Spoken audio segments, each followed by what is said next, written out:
Hello learners, welcome to my YouTube channel 5050 Learning. Today we are going to study Atoms and Molecules class 9 chapter. ये chapter पढ़ने के बाद 20 minute 15 minute 20 minute यहाँ देने के बाद आपको इन सारे कॉन्सेप्ट्स का ज्ञान हो जाएगा। क्या एटम और मॉलिक्यूल की definition, laws of chemical combination, Dalton atomic theory, उसके drawbacks, symbols of atoms, atomic mass, gram atomic mass, average atomic mass, molecular mass, ions, chemical formula, mass percentage of any element in a compound and more concept। तो सबसे पहले आप अपनी copy और pen निकाल के तैयार हो जाइए। मैं जब जब बोलता जाऊंगा जो जो डेफिनेशन है वो आपको लिखनी है और जो कॉन्सेप्ट आपको समझ आ रहा है वो आपको राइट डाउन करना है, क्योंकि जो लर्निंग है वो 3H फॉर्मूला पे बेस्ड कॉन्सेप्ट है।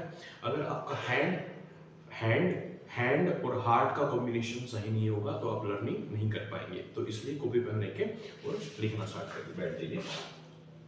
डेफिनेशन लिखिए सबसे पहले एटम की। Atom is the smallest part of matter which cannot further divided into smaller subunits। although we know that ये डेफिनेशन यहाँ तक हो गई है। ये हम जानते हैं कि एटम के 3 पार्ट और हैं, सब एटॉमिक पार्टिकल्स जिनको बोलते हैं electron, proton and neutron, but those are not the visible particles। so the visible is atom as a whole take part in a chemical reaction। एक पूरे का पूरा एटम किसी भी केमिकल रिएक्शन में पार्टिसिपेट करता है, उसके सब यूनिट्स नहीं, इंडिविजुअल सब यूनिट्स पार्टिसिपेट नहीं करती किसी भी केमिकल रिएक्शन में। As a whole atom participate करता है, इसलिए स्मॉलेस्ट पार्ट है मैटर का एटम। सो डेफिनेशन दोबारा बता रहा हूं एटम की। Atom is the smallest part of matter which can not further divided into smaller visible sub units. This is the definition of atom. फिर उसके बाद law of chemical combination, class 9 में हमने 2 लॉ ऑफ केमिकल कॉम्बिनेशन पढ़े हैं। First is law of conservation of mass, law of conservation of mass. First of all, write down the definition of law of conservation of mass. This states that mass can neither be created nor be destroyed, it can only be converted from one form to another। आप इसको slow करके देखो, video को fast करके देखो, जैसे आपको सही लगे वैसे देखो। आपको लिखना है पर या तो स्लो करके लिखो, कैसे भी लिखो, मेरा काम बताना है, आप काम लिखना है। इसलिए चैनल का नाम 50-50 लर्निंग है। 50% काम मैं करूंगा, 50% काम आपको करना है। लॉ ऑफ कंजर्वेशन ऑफ मास की डेफिनेशन मैंने बताई है, अब इसको एक्सप्लेन करते हैं। फॉर एग्जांपल x ग्राम कोई रिएक्टेंट है, y ग्राम दूसरा रिएक्टेंट है, ये मिलके कोई z बना रहे हैं, तो z का वेट कितना होगा? x और y का सम। मान लीजिए 3 ग्राम है x का, 4 ग्राम है y का, तो 7 ग्राम बनेगा z। ये है law of conservation of mass कि total mass of reactant will always equal to total mass of product। This is law of conservation of mass। Second is law of definite proportion। law of definite proportion और law of constant proportion भी बोल सकते हैं इसको, एक ही बात है, दोनों एक ही लॉ के दो नाम है। लॉ ऑफ कांस्टेंट प्रोपोर्शन, इसकी डेफिनेशन लिखो। In a pure compound the mass of the ratio of mass of 2 elements is fixed. In a pure compound the ratio of masses of 2 elements is fixed despite the source of compound. कहने का मतलब ये है कि compound कहीं से भी बना हो, एक प्योर कंपाउंड है तो उसमें एलिमेंट्स का मास हमेशा फिक्स होगा। फॉर एग्जांपल यदि हम इसका एग्जांपल लें, हमारे पास वाटर में क्या है?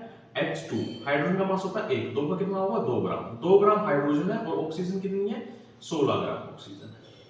इनका रेशियो क्या हुआ? 1:8।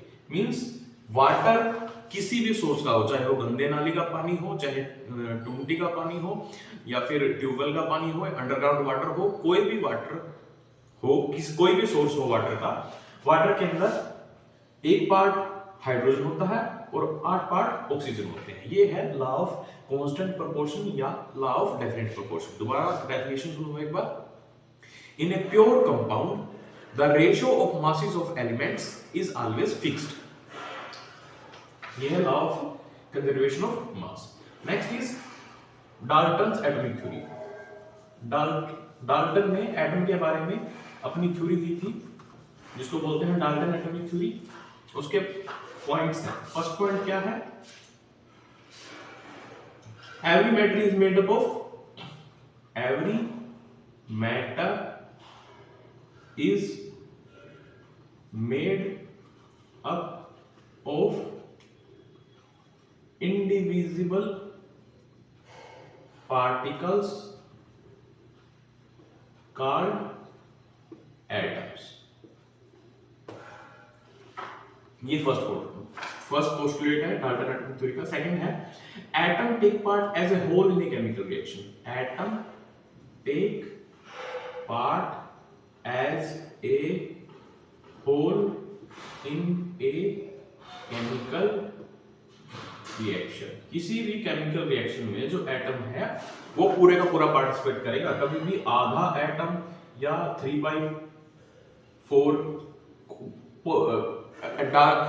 जो एटम है वो पोर्शंस में पार्टिसिपेट नहीं करेगा। एटम एज ए होल, एक एटम होगा या 2 एटम होगा या 3 एटम होगा, एज ए होल पार्टिसिपेट करेगा। सो ये किस लॉ को वेरीफाई कर रहा है? ये वेरीफाई कर रहा है law of conservation of mass. कि पूरा का पूरा एटम को हम तोड़ नहीं सकते तो पूरा का पूरा जितना हमने एटम लिया था उतना ही प्रोडक्ट बनेगा, जितना मास एटम का लिया था उतना ही प्रोडक्ट का बनेगा। एज ए होल पार्टिसिपेट करता है, इसलिए लॉ ऑफ कंजर्वेशन ऑफ मास को फॉलो कर रहा है ये। इसका थर्ड पोस्टुलेट क्या है? Atoms of same elements have same physical properties, physical and chemical properties।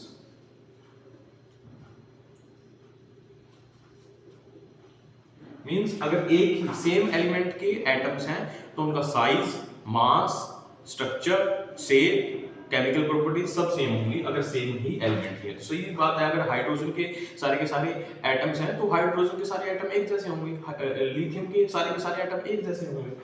ऐसे ही atoms of different elements, atoms of different elements have different properties.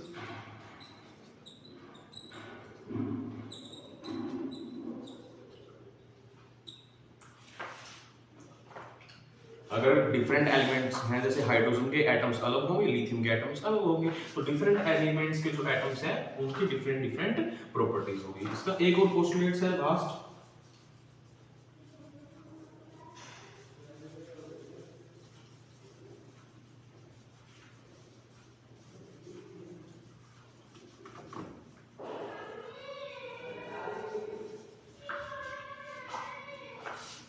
In a chemical reaction,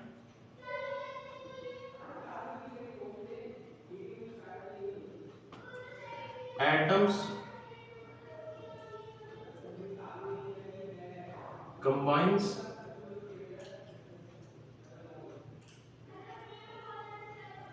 to form a compound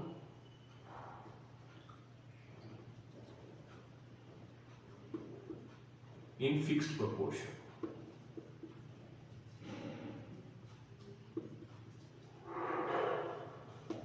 fixed proportion में atom combine करते हैं, जो किसको verify करता है? Verifies law of definite proportion. ये लॉ ऑफ डेफिनेट प्रोपोर्शन को verify करता है कि किसी भी केमिकल रिएक्शन में atoms combine to form a compound in a fixed proportion की एटम जो कंबाइन करेंगे वो फिक्स्ड प्रोपोर्शन में कंबाइन करेंगे। जैसे कोई भी कंपाउंड बनाने के लिए एटम कंबाइन करने हैं, जैसे अभी हमने बात करी थी वाटर की, ऐसे ही अगर फॉर एग्जांपल हम कार्बन डाइऑक्साइड का केस ले, CO2 कार्बन का 12 ग्राम कार्बन और 16 दूनी 32 ग्राम ऑक्सीजन, कितना रेशियो होगा 3:8। सो कार्बन डाइऑक्साइड मॉलिक्यूल बनाने के लिए फिक्स्ड रेशियो रहेगी, 3 पार्ट रहेंगे कार्बन के और 8 पार्ट रहेंगे ऑक्सीजन के, ये फिक्स रहेगा। वो चाहे वो कार्बन डाइऑक्साइड किसी भी सोर्स से हो, या तो वो पॉलिथीन के जलाने से कार्बन डाइऑक्साइड हो, या लकड़ी के जलाने से, कोयले के जलाने से, किसी भी जलाने से कार्बन डाइऑक्साइड जो प्रोड्यूस हुई है उसमें क्या रहेगा, फिक्स रहेगा कि 3 पार्ट होंगे कार्बन के और 8 पार्ट रहेंगे ऑक्सीजन के। सो these were the postulates of Dalton atomic theory। Dalton atomic theory के ये पोस्टुलेट्स हैं। अब उसके ड्रॉबैक्स क्या है कि जो आइसोटोप्स है, आइसोटोप्स क्या होते हैं, atoms same elements having same atomic number, same elements हैं तो सेम एटॉमिक नंबर हो गई, same atomic number but different mass number. Hydrogen के 3 आइसोटोप्स हैं, 1h1, हाइड्रोजन 1h2 और हाइड्रोजन 1h3। अब क्या बताया था एक पोस्टुलेट में डाल दिया कि सेम एलिमेंट्स होंगे तो उनकी सेम प्रॉपर्टी होंगी, बट ये सेम एलिमेंट है हाइड्रोजन, बट इनके मास अलग अलग है, सेम प्रॉपर्टी नहीं है। इसका मास 1 है, इसका 2 है, इसका 3 है, इसलिए ये आइसोटोप्स इसको फॉलो नहीं करते। सिमिलरली आइसोबार्स इसको फॉलो नहीं करते। आइसोबार्स में क्या होता है, सेम डिफरेंट एलिमेंट्स होते हैं, कार्बन का 6 14, नाइट्रोजन का 7 14। तो इसमें क्या है, दोनों के दोनों डिफरेंट एलिमेंट्स हैं बट दोनों के मासेस सेम है। सो क्या कहता था, डिफरेंट एलिमेंट्स हैं जो उनके जो प्रॉपर्टीज हैं वो डिफरेंट होगी, बट ये तो डिफरेंट प्रॉपर्टी सेम है, तो इसलिए आइसोटोप्स आइसोबार्स है जो डाल्टन पोस्टुलेट्स को फॉलो नहीं करते। नेक्स्ट जो हमारा टॉपिक है वो है सिंबल्स ऑफ एटम। किसी भी एटम को रिप्रेजेंट करने के लिए सिंबल का यूज किया जाता है। जैसे हमारे पास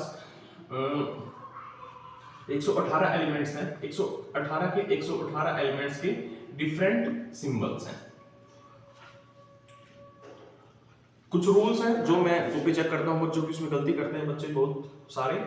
किसी भी एलिमेंट को या किसी भी एटम को रिप्रेजेंट करने के लिए जो उसका फर्स्ट लेटर है वो हमेशा कैपिटल होगा। बहुत सारे बच्चे गलती करते हैं, ऑक्सीजन को रिप्रेजेंट करने के लिए ओ छोटा लिख देते हैं, गलत है, नहीं करना चाहिए। ऑक्सीजन को रिप्रेजेंट करने के लिए ओ हमेशा कैपिटल होना चाहिए। किसी भी एलिमेंट को, चाहे हम कंपाउंड में लिख रहे हैं, अगर हम कार्बन डाइऑक्साइड के अंदर भी लिख रहे हैं ऑक्सीजन को, तो CO2 दोनों बराबर साइज के होंगे, दोनों के दोनों कैपिटल लेटर्स होंगे। ये गलत हो जाएगा अगर हम एक C और O छोटा लिख के O2 लिखते हैं, तो ये CO2 गलत है। ये क्या बन जाएगा, कोबाल्ट, CO कोबाल्ट हो जाएगा ये। सो रूल क्या है, first letter is always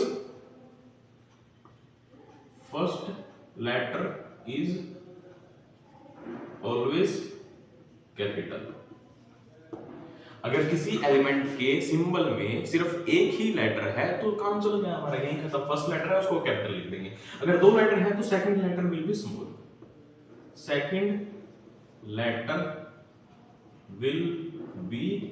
small, और किसी कंपाउंड के अंदर भी अगर डिफरेंट एलिमेंट्स होंगे कंपाउंड के अंदर, 2 या 2 से ज्यादा एलिमेंट जब मिलते हैं तभी कंपाउंड बनता है। किसी भी कंपाउंड के अंदर जब 2 से ज्यादा एलिमेंट्स हैं तो हर एक एलिमेंट का फर्स्ट लेटर कैपिटल होगा। जैसे अगर हम लिखें सोडियम क्लोराइड, जो हमारे नमक का फॉर्मूला है, तो Na सोडियम और C कैपिटल आएगा क्योंकि दूसरा एलिमेंट आ गया, और L इसका सेकंड लेटर है क्लोरीन का। तो सोडियम क्लोराइड को हम ऐसे लिखेंगे, ऐसे NaCl, ये गलत है। NaCl ये भी गलत है। NaCl ये भी गलत है। सो सही क्या है, सिर्फ ये रूल्स हैं एटम को लिखने के, symbols.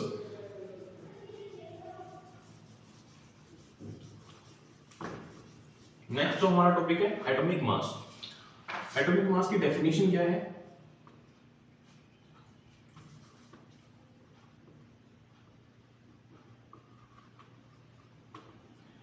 mass of an atom of element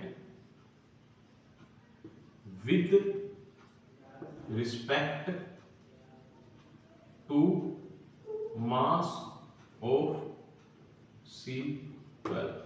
carbon 12 को रेफरेंस माना गया है। कार्बन 12 के रिस्पेक्ट में किसी भी एटम का मास उसका एटॉमिक मास कहलाता है। हमें क्लास 9th में फर्स्ट 20 एलिमेंट्स के एटॉमिक नंबर और मास नंबर याद करना है, जो मैं तुम्हें लिख देता हूं इधर। पहला है हाइड्रोजन, फिर helium, lithium, beryllium, boron, carbon, nitrogen, oxygen, fluorine, neon, sodium, magnesium, aluminium, silicon, phosphorus, sulphur, chlorine, argon और potassium, calcium. First, second, third, fourth, fifth, sixth, seventh, eight, 9, 10, 11, 12, 13, 14, 15, 16, 17, 18, 19, 20। Atomic masses लिख देता हूं इनके साथ ही साथ, इधर के साइड लिख रहा हूं 1, 4, 7, 9, 10, 12, 14, 16, 19, 20, 23, 24, 27, 28, 30, 32, 31, सब फर्स्ट का 30, ये 32, 35, 40, 39, 40। ये फर्स्ट 20 एलिमेंट्स हैं जिनके एटॉमिक नंबर और मास नंबर मैंने लिख दिए हैं। ग्राम एटॉमिक मास क्या बोलते हैं? किसी भी एलिमेंट का मास एक्सप्रेस्ड इन ग्राम्स, उसको ग्राम्स में लिख देते हैं तो ग्राम एटॉमिक मास है। एवरेज एटॉमिक मास कब लिया जाता है? ये मैं atoms and structure of atom है जो उसमें आइसोटोप्स आएंगे तब कंप्लीटली डिस्कस करूंगा। अभी मैं तुम्हें इंट्रोड्यूस करा देता हूं इससे कि क्या चीज है ये एवरेज एटॉमिक मास। जैसे क्लोरीन है, क्लोरीन के दो आइसोटोप हैं, क्लोरीन के दो आइसोटोप हैं 1735 और क्लोरीन 1737। तो इन दोनों का एवरेज एटॉमिक मास लिया जाता है। हम क्लोरीन का एटॉमिक मास है जो कितना लिखते हैं 35.5, तो ये क्या हुआ एवरेज एटॉमिक मास। आइसोटोप्स में उनकी अबंडेंस, अबंडेंस मींस नेचर में कितनी अमाउंट है उनकी। जो क्लोरीन 35 है वो 3 पार्ट है और क्लोरीन जो 37 है वो 1 पार्ट है, तो इनका एवरेज लिया जाता है तो वो है एवरेज एटॉमिक मास। उसके बाद मॉलिक्यूल। मॉलिक्यूल क्या है?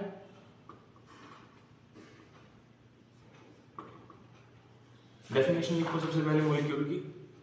मॉलिक्यूल है when 2 or more than 2 atoms combines chemically they form a molecule। Chemically combine, physically combine जिसको हम अलग कर सकते हैं, केमिकल कॉम्बिनेशन को हम अलग नहीं कर सकते। When 2 or more than 2 elements combines chemically they form a molecule, वो मॉलिक्यूल बन जाता है। फॉर एग्जांपल हम कार्बन और ऑक्सीजन को अगर मिला दे तो कार्बन डाइऑक्साइड एक मॉलिक्यूल है।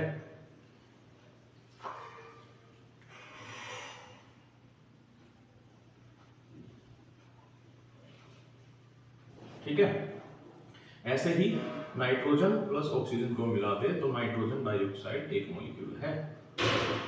हाइड्रोजन और ऑक्सीजन को मिला दे तो जो वाटर बना वो एक मॉलिक्यूल है। ये केमिकल कॉम्बिनेशन से बनता है, केमिकली कंबाइन होते हैं। मॉलिक्यूलर मास क्या होगा? मॉलिक्यूलर मास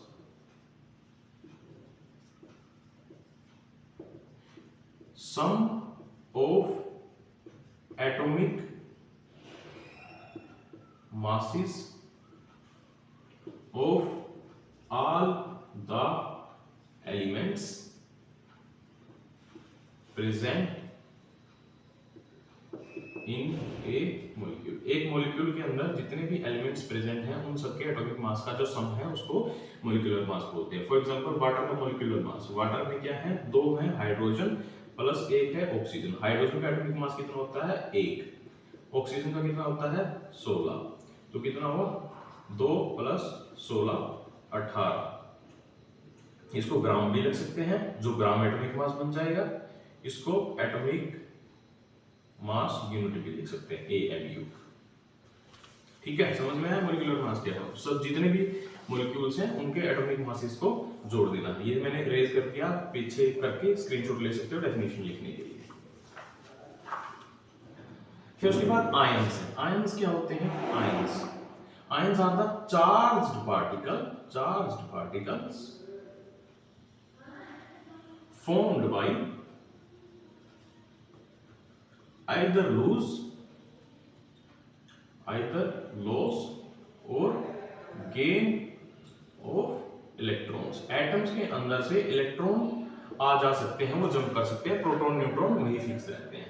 तो आयंस कैसे बनते हैं? इलेक्ट्रॉन के आने से या जाने से। किसी भी एटम के पास जितने इलेक्ट्रॉन होते हैं, मान लो 10 इलेक्ट्रॉन है और 10 ही प्रोटॉन है, जितने इलेक्ट्रॉन होते हैं उतने ही प्रोटॉन होते हैं। इलेक्ट्रॉन के ऊपर पॉजिटिव चार्ज होता है, इलेक्ट्रॉन के ऊपर नेगेटिव चार्ज होता है, प्रोटॉन के ऊपर पॉजिटिव चार्ज होता है। अब जो इसलिए ओवरऑल चार्ज कितना होता है? 0, ओवरऑल न्यूट्रल।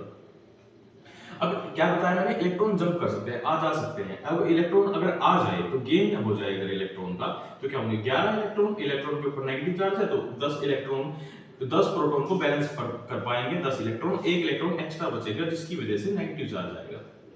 तो इलेक्ट्रॉन की गेन की वजह से क्या आएगा? Negative charge. और जो आयन बनेगा उसको बोलते हैं anion. Negatively charged ion formed by gain of electron is called anion. दूसरा होता है लॉस ऑफ इलेक्ट्रॉन। लॉस क्या हुआ? लॉस क्या तो कितना बन गया? 9 इलेक्ट्रॉन। और कितने प्रोटॉन है? 10 प्रोटॉन को बैलेंस नहीं कर पाएंगे, कितने को कर पाएंगे? 9 को। तो एक प्रोटॉन एक्स्ट्रा बचा, प्रोटॉन के ऊपर होता है पॉजिटिव चार्ज, तो लॉस से क्या बना? Positive ion. एक्स्ट्रा चार्ज बचा पॉजिटिव का, तो क्या बना? Positive ion. उस पॉजिटिव आयन को बोलते हैं cation. So these are the ions. Ions are the charged particle formed by either loss or gain of electrons. If gain of electron takes place, that is called anion, and loss of electron takes place, that is called cation. Next is chemical formula. Ions के मिलने से chemical formula बनता है। जब ions आपस में combine करते हैं तो ionic compound बनता है जिससे chemical formula बनता है। अब जो ions हैं वो प्लस वाले आयंस जो कॉमन है, सोडियम आयन, नाम बता रहा हूं लिखते जाना साथ के साथ। Sodium ion, potassium ion, silver ion, ammonium ion. +2 वाले हैं जो calcium ion, magnesium ion, iron +2, barium +2। अच्छा, नेगेटिव वाले हैं, -1 वाले आयन है chlorine, fluorine, bromine, nitrate,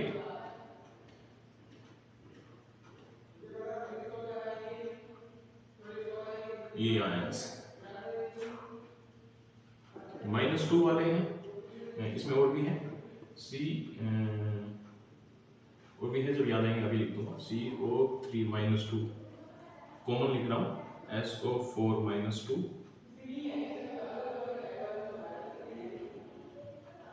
carbonate, sulphate, ये कार्बोनेट है, ये सल्फेट है, और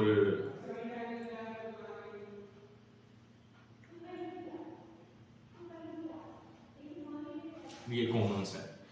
अभी इनसे फॉर्मूला बना के दिखाता हूं तुम्हें केमिकल फॉर्मूला कैसे बनता है। केमिकल फॉर्मूला बनाने के लिए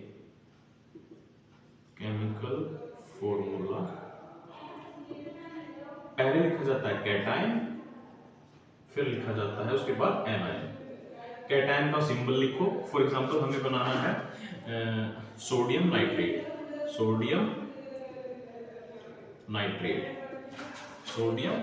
नाइट्रेट, ये भी कैटायन है, ये एनायन है। नाम में भी पहले पॉजिटिव चार्ज वाला लिखा जाता है, सोडियम के पॉजिटिव चार्ज है तो पहले लिखा जाएगा, और जो नेगेटिव आयन है, नेगेटिव चार्ज आयन, उसको बाद में लिखा जाएगा। सोडियम का सिंबल लिखो Na सोडियम, और नाइट्रेट का सिंबल लिखो NO3, ये अभी बताया था तुम्हें, नाइट्रेट NO3 नाइट्रेट का सिंबल है। दोनों का चार्ज लिखो, सोडियम का 1 है, नाइट्रेट का 1 है, दोनों के चार्ज को क्रॉस मल्टीप्लाई करते हो। इसको बोलते हैं क्रिस क्रॉस मेथड। क्या बोलते हैं इसको? Criss cross method. दोनों के चार्जेस को आपस में क्रिस क्रॉस कर दो, क्रिस क्रॉस मेथड। तो इससे क्या बना? Na 1NO3 1 ये करते हैं, ये नहीं करना है, ऐसे नहीं करना। जो जो अगर दोनों के चार्जेस सेम है और वो 1 है तो उनको नहीं लिखना है। तो ये फॉर्मूला बन गया सोडियम नाइट्रेट का, NaNO3 सोडियम नाइट्रेट का फॉर्मूला। ऐसे ही अगर हमें करना है मैग्नीशियम क्लोराइड, मैग्नीशियम का सिंबल है Mg, क्लोराइड का है Cl, उसका मैग्नीशियम का चार्ज है 2, क्लोरीन का है 1, क्रॉस मल्टीप्लाई क्या बना MgCl2, ये इसका फॉर्मूला हुआ। तो ये है केमिकल फॉर्मूला। केमिकल फॉर्मूला कैसे होता है? क्रिस क्रॉस मेथड से। दोनों के जो आयंस हैं, कैटायन पहले लिखा जाता है, एनायन बाद में लिखा जाता है। दोनों के जो चार्जेस हैं उनको उसके नीचे लिख दो और दोनों को क्रॉस मल्टीप्लाई कर दो, उससे बनेगा केमिकल फॉर्मूला। आयंस और केमिकल फॉर्मूला हमारा हो गया। उसके बाद है मास परसेंटेज। मास परसेंटेज किसी भी एलिमेंट की कंपाउंड के अंदर कितना मास है। फॉर एग्जांपल हमें बोल दिया जाए कि हाइड्रोजन का मास परसेंटेज निकालो, hydrogen mass percentage in water. Water के अंदर बताओ हाइड्रोजन की मास परसेंटेज कितनी है। कैसे? जिस भी एलिमेंट का निकालना है उसका मास देखो कितना है। यहाँ पर हाइड्रोजन का मास कितना है? 2 ग्राम। 2 ग्राम हाइड्रोजन है। टोटल मास ऑफ कंपाउंड कितना होगा? H2O का 2 प्लस 16, 16 और 2 18 ग्राम टोटल वाटर है। 18 ग्राम इंटू 100, तो इससे जो वैल्यू आएगी वो होगा mass percentage of hydrogen. No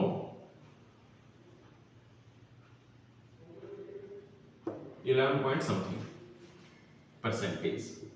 ये क्या है? Mass percentage. डेफिनेशन क्या है इसकी?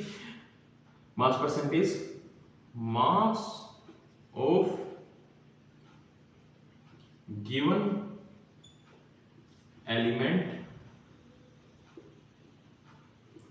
To the total mass of given compound